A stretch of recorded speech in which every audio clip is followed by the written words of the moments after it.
Welcome to True Wellness with Dr. D, the podcast where we explore what it takes to live with vitality, balance, and purpose. I am Dr. D, and each week I'll bring you powerful tools, inspiring stories, and expert insights to help you thrive in every area of your life. From health and wellness to mindset and navigating life's challenges, this podcast is your guide to creating a life of true well-being. Let's get started. Hello, everybody. Welcome to another episode of True Wellness with Dr. D. What if right now you had no problems?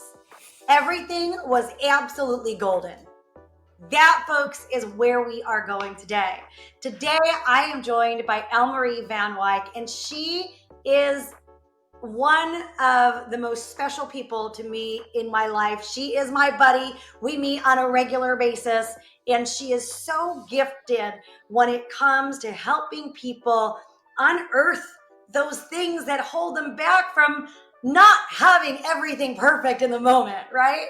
So Elmari is, she comes from this background and history where, life may not have looked perfect in the given moment. She had a business that went through some tough times and failures as a result of 9/11. She had some subsequent business failures, relationship issues, all of these things that brought her to a place. Remember, there's a gift in all the drama. There's always a gift, you guys, but it brought her to this place of having a profound relationship with herself and challenged her belief systems. And these experiences, they hurtled her onto the pathway of finding mentors and trainers that have really set her on the journey in a world of emotional healing and transformation so that now she can live a life of joy. And Elmari, she is a life coach, a transformational coach, and she teaches her clients these techniques that powerfully changed her life. And you guys, in her spare time, she loves being outdoors. She's got a husband, children in college. And so she's got lots of things to come up, but you will find her haunting the coffee shops with her friends and embracing every moment of now. Elmari, thank you so much for being here with us today. Well, thanks for having me, Danielle. I think that there's going to be a lot of interesting conversation around this topic today. I know I have no idea where we're going to go or how this conversation is going to lead, but I know our conversations are always pretty awesome. So I'm excited. So Elmari, let's just dive right in. You have coined the phrase, the golden moment of now. What does that mean? So the golden moment of now is a time when you're just still, a moment when you recognize that here and now in this moment, I'm okay. Here and now in this moment, everything's okay. And if you can step in that moment into appreciating what is working, there's an immediate shift in your emotions where you're just like, it just feels like somebody's just given you a little neck massage and you can just like, And it's simply just recognizing that most of the time our minds are either in the past or in the future. And if we allow ourselves to just be in this moment, right here, right now, it changes everything. So I was introduced to this concept by Eckhart Tolle, his magnificent work of the power of now. I recommend that to everyone and listen to it and really understand that especially on the Audible, he really takes you into that space of now. Yes. And when I was able to really experience that, it changed everything for me. Even at the toughest time of my life, I was able to find gratitude and appreciation in the moment because everything my mind had made up as being dangerous and going to get me and frightening and overwhelming was really not right now. It was maybe in 10 minutes, maybe tomorrow, maybe never, but it felt like it was now. until I realized that I had the ability to just change how I feel right now. And that changes the game. Absolutely.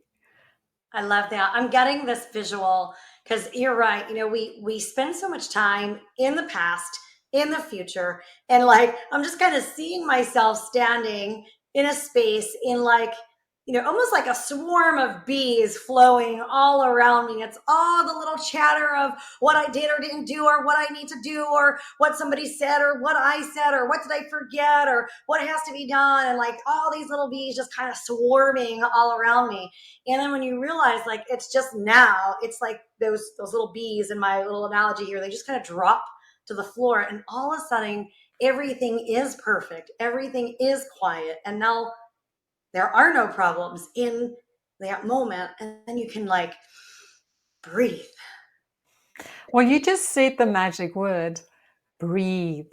Yes. Being able to drop into appreciation helps a lot with a deep breath. Because when we give our body a deep breath, if we give ourselves a deep breath, it completely revitalizes how we feel. Think about it. We take breathing, we take it as normal, like eating and drinking water.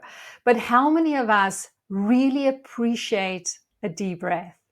Yes. I mean, how often do we remember just to, just in this moment? And taking a deep breath really grounds you in the moment, because Yes. you can't take a breath yesterday and you can't take it in the next moment. You can only take a breath right now. And so when you take that breath, take a moment and feel what that feels like. Feels what it feels like to inhale deeply and to exhale, just let go. Say, oh, I'm breathing. Look how, just feel how wonderful that one single breath felt. Yes. Yeah, we spend most of our time either holding our breath, right, or doing those little tiny shallow breaths that contribute to that, you know, anxiety that I think is so prevalent in our space today. Yeah, and the anxiety is always about something in the future, right? So the definition of anxiety is really a perception of the future that I'm feeling now. So it's literally a made up thing, a story that my brain is telling me about something that's going to happen, may happen, possibly will happen. Oh no, it's happening, yet nothing is happening right now. Yes. The problem is our brain doesn't seem to know the difference between future, past, or present. Yeah. Everything's now, right? Which is great because that's when we can control it, only now. So the idea is to train our brains to recognize that, yes, what I'm feeling anxiety about can or may or never will come to pass. And we just have to learn to differentiate about between, okay, that's in the future and this is now. So our brains are really wired to alert us about potential danger. And that's what Yes. anxiety tends to show up as. It's like, hey, you got to pay attention, something bad's going to happen.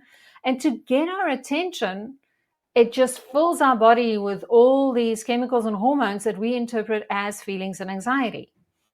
The problem again is that this is not real now, but it feels like it is.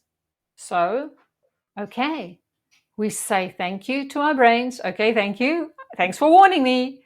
I get it. What are you trying to tell me? And it helps if you do a little exercise and have some fun with it. Take this thing that seems to be swinging around your brain and taking over all your thoughts and capture it in a golden ball or any color ball that you can think of. Put it in front of you and say, hello. Okay, you're a thing. What is it that you're trying to tell me? Why are you driving me nuts?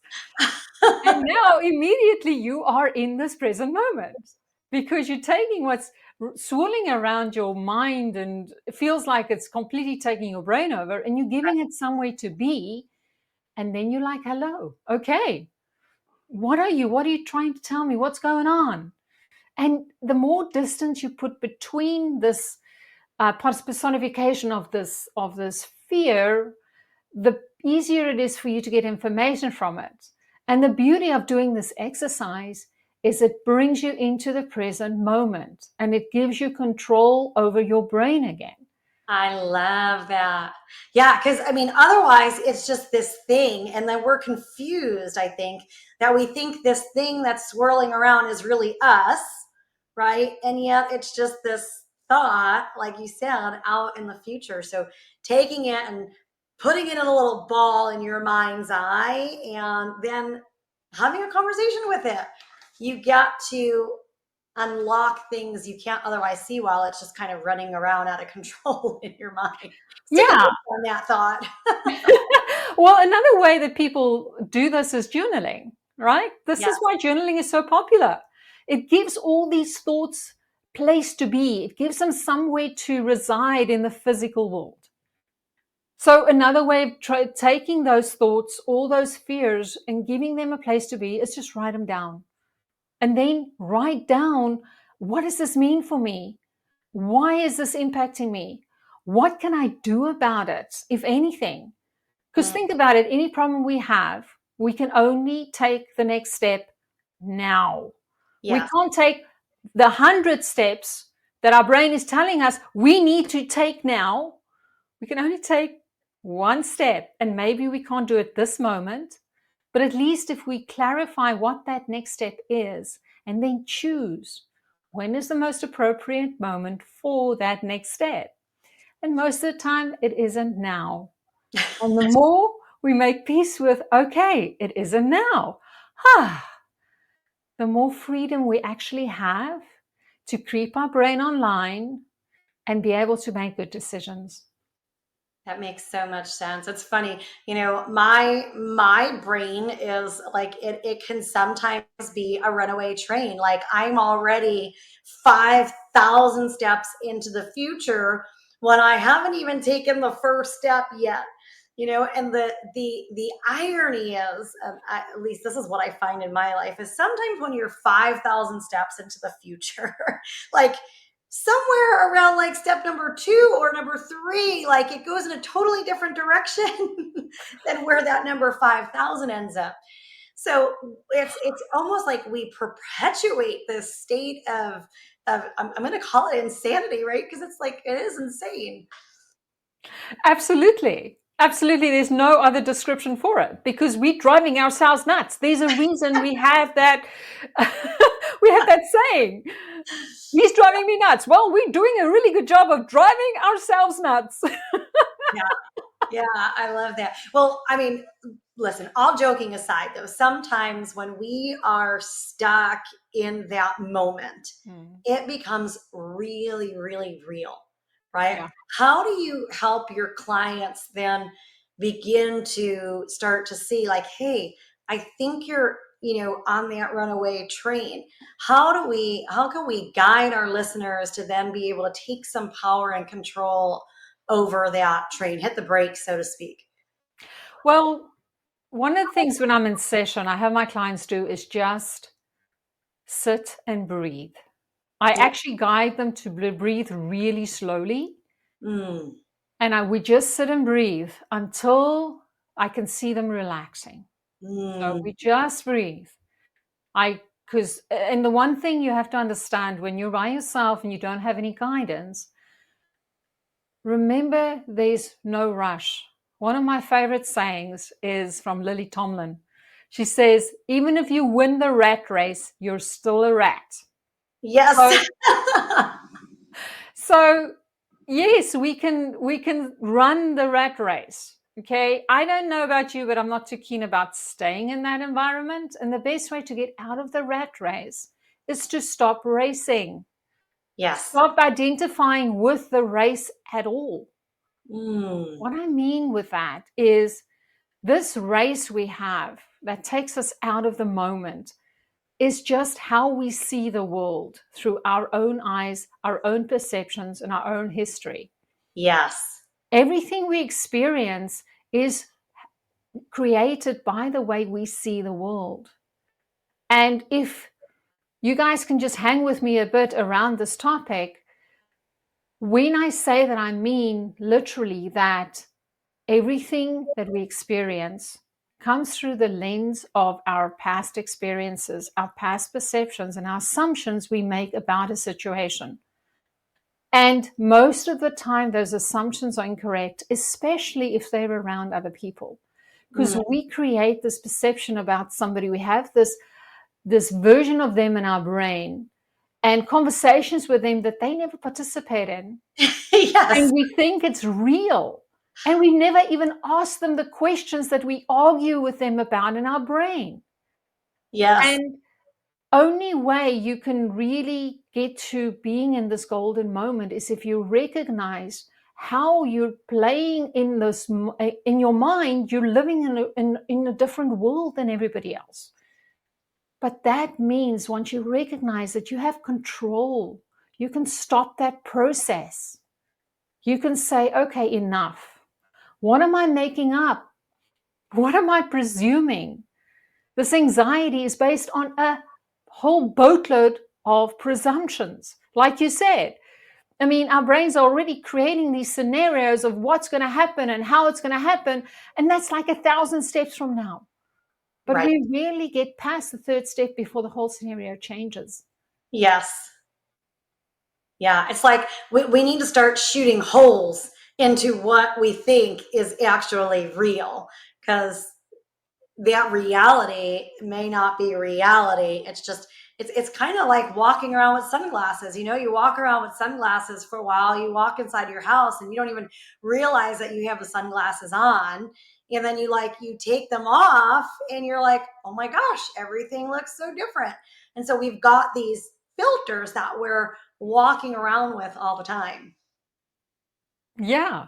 And the beauty of being able to recognize when you're walking around with a filter, the only way to recognize that is if you're in the present moment. Yeah. You have to come back into your body. And that reminds me of one of my favorite podcasts, or my favorite TED video ever was by Dr. Ken Robinson, and it's called How Schools Kill Creativity. And he talks about college professors, specifically in this example, how they generally just use their bodies as transportation for their heads, right? And I resonated with that so well, because that was what I was doing most of my life. I'm like, okay, body, get me there.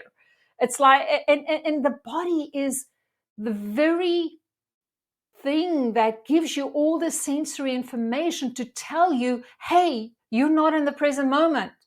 Because if you live in your head all the time,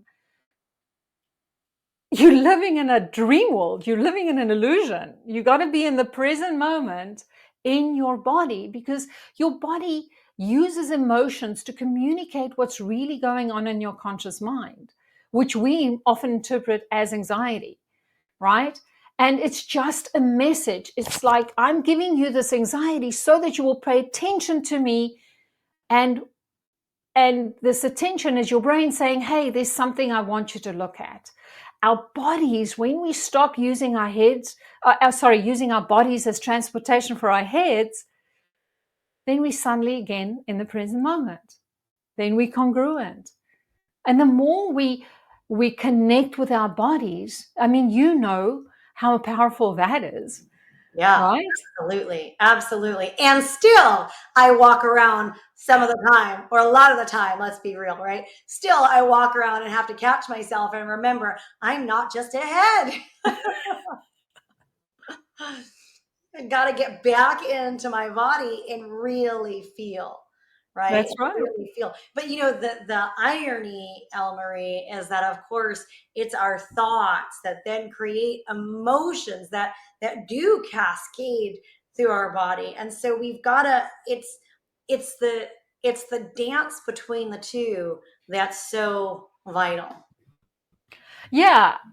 It's also interesting though, even though we have thoughts about something, we don't always know what the anxiety is linked to specifically, right? Yeah. We'll have this nebulous feeling of discomfort. And even though we feel great about a certain project, there's a part of us that's incongruent with it. And Mm. that's where it's like, hey, I'm not comfortable with this. And that's where, again, get present, breathe, pay attention to those signals, Right. because those signals will actually help you get to your outcome much quicker if you pay attention to them and learn what you can learn from. What is this sensation telling me now? And I know that sounds kind of strange, but I challenge everybody to try it. Yes. Just sit for a moment when you're feeling kind of off and be curious about it. Hey, Mhm. I'm doing great. This is a fantastic day. Why am I feeling like That little this poke. is something's off, right? Yeah. Right? Every time we do that, we learn, we get to know ourselves better. We learn to become more congruent in our mind and our body and our spirit. Yes. And the more we can do this for ourselves, the more we are able to give somebody else space to have their own journey. Absolutely. Because the next most beautiful part of being just in the moment is how you can show up for somebody else. Mm. So if you're in a conversation with somebody else, what do most of us do? We have the conversation, we're already thinking about how we want to answer the question that we asked the other person. Right. or or we just ask them a question so that we can get to talk again. Yes. Right? Yeah, we're not even present in the conversation. We're No. not even in that golden moment of now.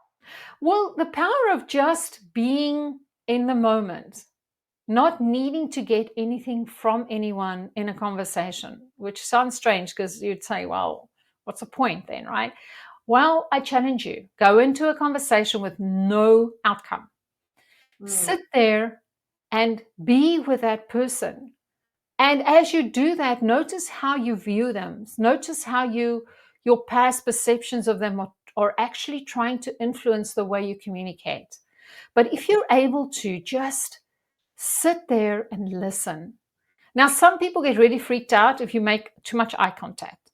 So, and if you feel uncomfortable with eye contact, just stare at the middle of their forehead. They don't know the difference. But some people that's where when you're present, you get to know, you can learn how to communicate with that specific person. For example, some people would rather sit next to you and talk, right? Other people like talking over the phone because for them, when somebody's in their space, it takes them out of their groove, takes them they don't feel comfortable, they don't feel safe. Sure. But the only way you can sense these kind of things is when you are so completely present with that person that you can really get information from them. I mean, so many people, because they don't take a moment to truly be in the moment, they just showing up how they've always showed up, and then they're confused about why they have the conflict they have in certain of their relationships. And Right. that's just simply because, well, firstly, because we walk into the conversation expecting conflict. Secondly, if you're just able to stay in the moment, you can notice how that other person is actually doing. And you can even notice, is this the best time to have a conversation with them? And Right. sometimes it's not. Yeah. Tell us a little bit about, I mean, I know your company is Life Directions, and what does that mean? How do we engage with life directions? Like, I know maybe a lot of our listeners might be in places in their life where they're in transitions. There are different things that are going on in their life, and they might feel a little unsteady. Mm. So we are a coaching company and we help people, whatever the client needs, we meet them where we're at. But one of the things that we really have been focusing on is communication and leadership. Mm, And yeah. I'm not just talking about people who run companies, I'm talking about people who lead families, people who are going through every day in an environment where other people need them to show up as the best version of them. Yes. And so, how we work with people is It's a simple conversation, a strategy call. Let's sit together and see where you're at. Let's see how we can help guide you to who you really are. Who are you when you're just the best version of you without trying to be? Where What you can just be in the moment with yourself with complete joy. What are some ways that our listeners can start to think about what does that mean for them in their life? Like what's the inquiry they should begin to engage in to find that pathway of joy? Right? Because we started off, we talked about, well, what if everything right now is perfect and you have no problem? So how do we get to that place, right? Well, the very first step is to accept everything exactly as it is. Mm, what you resist persists. It sounds counterproductive and it sounds like you're letting yourself and other people off the hook. But I'm going to ask you, what's the point of bashing yourself and other people over the head, Mm, metaphorically? What yeah. is the point? What are you trying to accomplish with that? Yes. There's a saying that I'm gonna, which is very common. You can either be happy or you can be right. Yes. Now, in this specific um, topic for conversation, it's very, very true.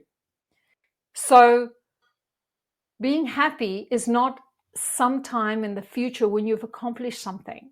You Mm, can ask any successful, truly successful person if when they accomplished this goal, how long were they happy?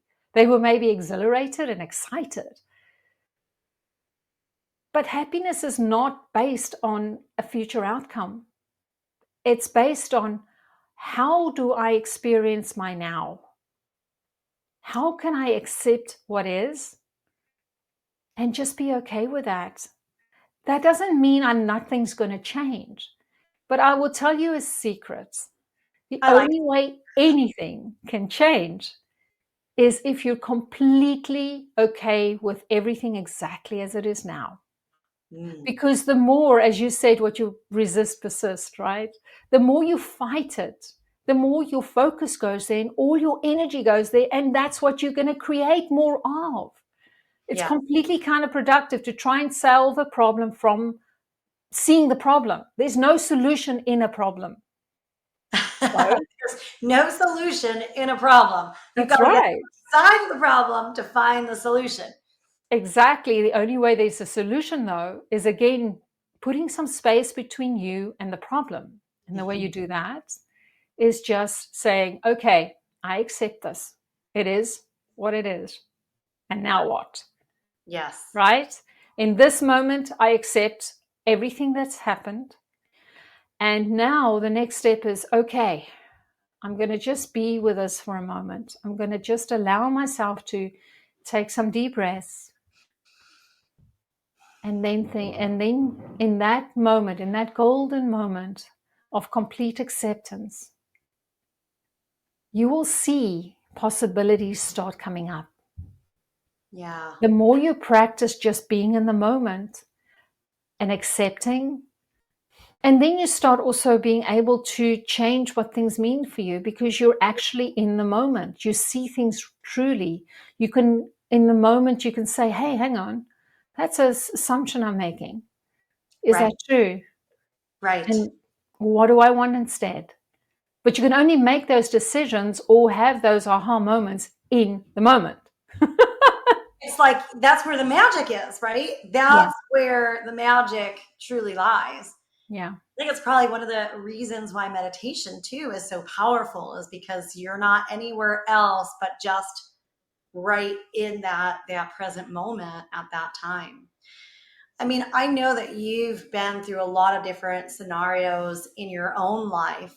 Can you share with us a little bit about how you helped yourself move through these spaces using some of these techniques that we've talked about?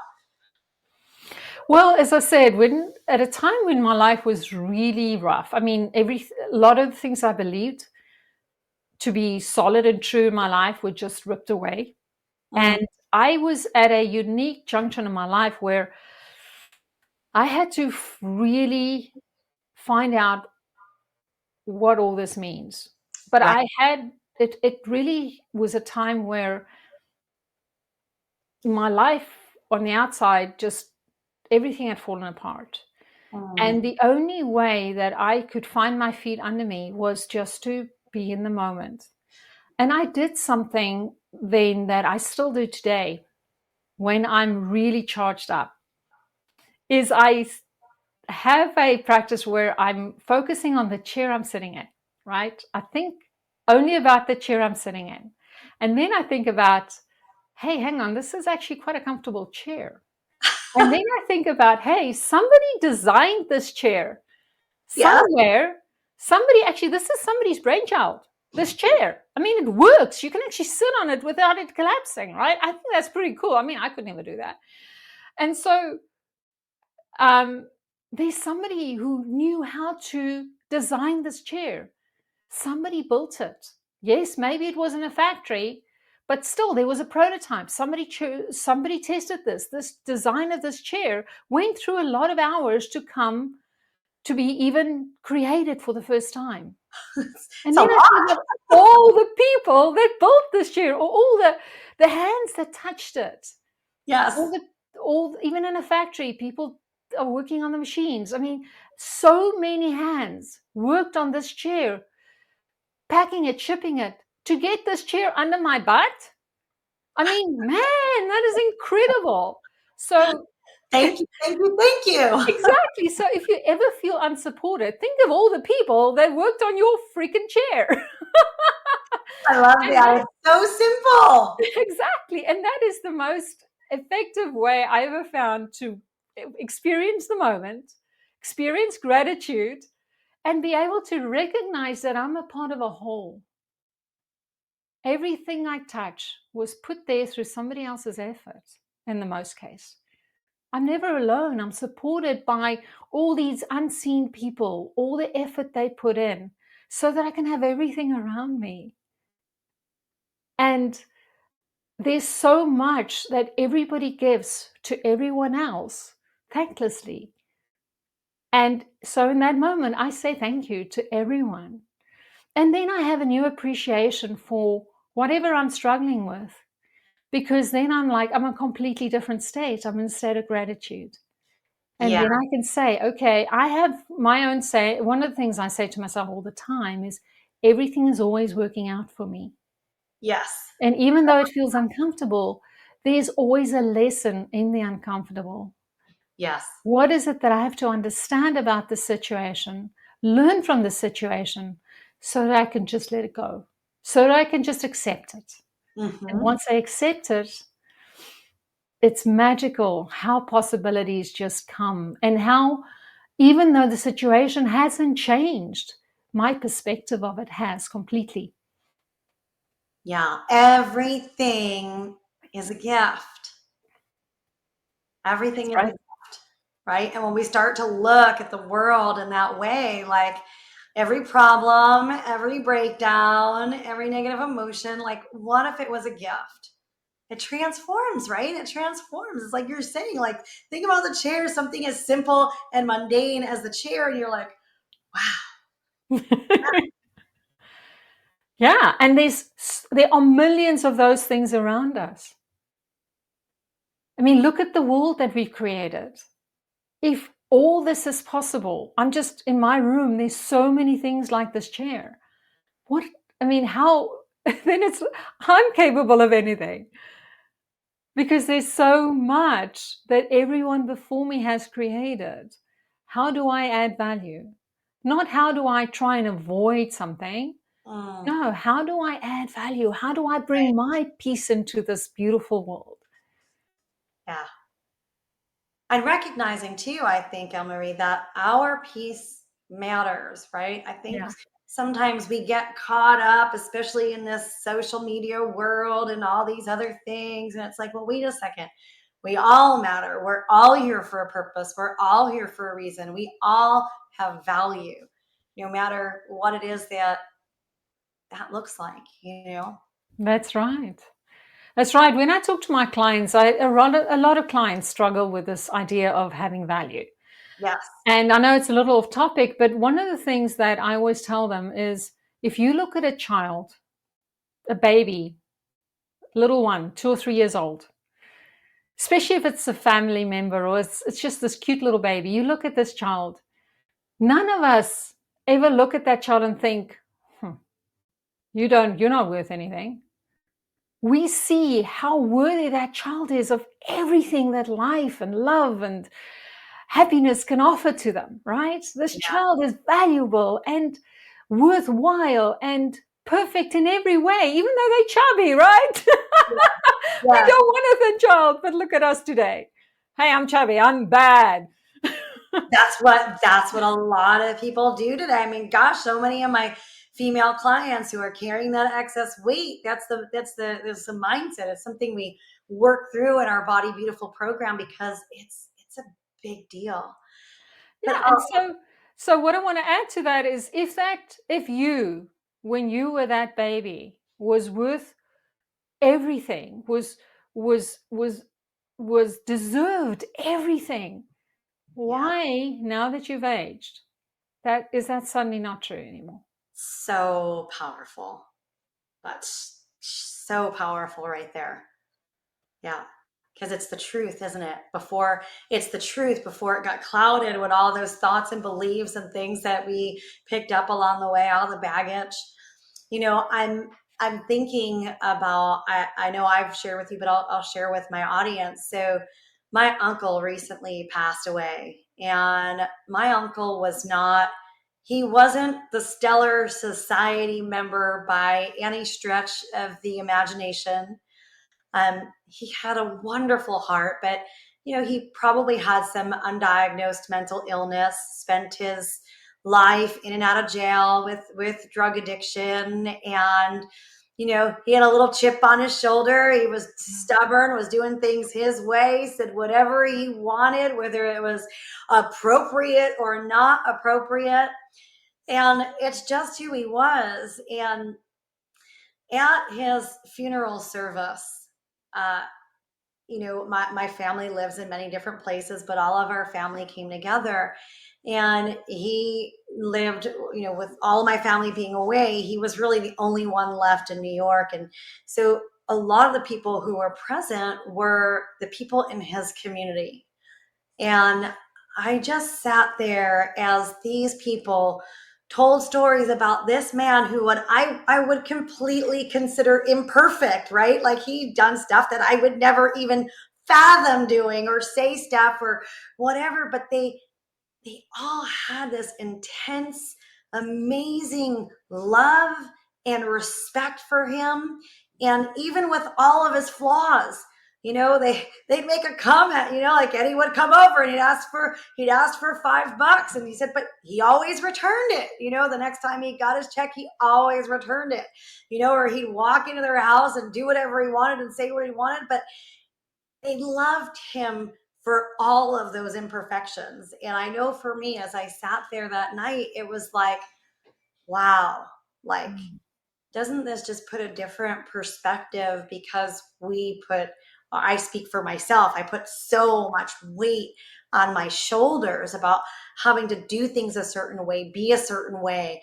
And I recognize then, like, it's not like, now, like, you could make a difference, be an important person in people's lives, and just share the love by just being who you are, perfect or not, in any way, shape, or form. I mean, I guess who defines what perfect is? Well, that grace we can, again, only give to ourselves in the moment. When we're Yeah. still, when we can breathe, Yeah. we can say, hey, I'm doing the best I can because you are and I am. If Yes, we knew differently, we'd do differently, right? exactly. Yeah. I always tell everybody, you got to start with wherever you are and just put your foot forward in whatever that next direction is. We're all in different places on all the different paths that we are in our lives. Yep. Yeah. So, Elmari, I always ask all of our guests to give us 3 actionable items that our listeners can begin to take on in their life to start to, move their life in a more positive direction to help them reach their goals. What are those 3 things that you would say are most important to begin to actually move that dial? Well, For me, the most important thing is just to take time out, even if it's 5 minutes a day, just to be. If you want to journal, do that. But take some time, and again, it can be 5 minutes where you just sit down and breathe. Now, I'm a great fan of meditation. We spoke about it earlier. If you can give yourself the time just to close your eyes, take a deep breath, and say hello to yourself. I know that sounds kind of crazy, but say hello to your body. Say, hey, okay, I'm here and now. I'm not going anywhere for the next 5 minutes. And just notice how that one action changes your whole life. And it sounds a little dramatic, but it truly can make a huge difference. Yeah. Just take 5 minutes, close your eyes, and just focus on your breath. And another thing is, when you get all wound up, give yourself space and sit down, get away from the argument, get away from the problem, give yourself just a few minutes, sit down and find something to appreciate. Find a way to just give yourself that deep breath and just be. Feel the floor under your feet. Feel the chair underneath your seat. Yes. Just experience what it's like to be in your body, because the moment you drop into your body, you're out of your head. And the head is where you have most of your problems, right? Yes, exactly. So when you're out of your head, out of your mind, oh, wow, that sounds interesting. Get out of your mind.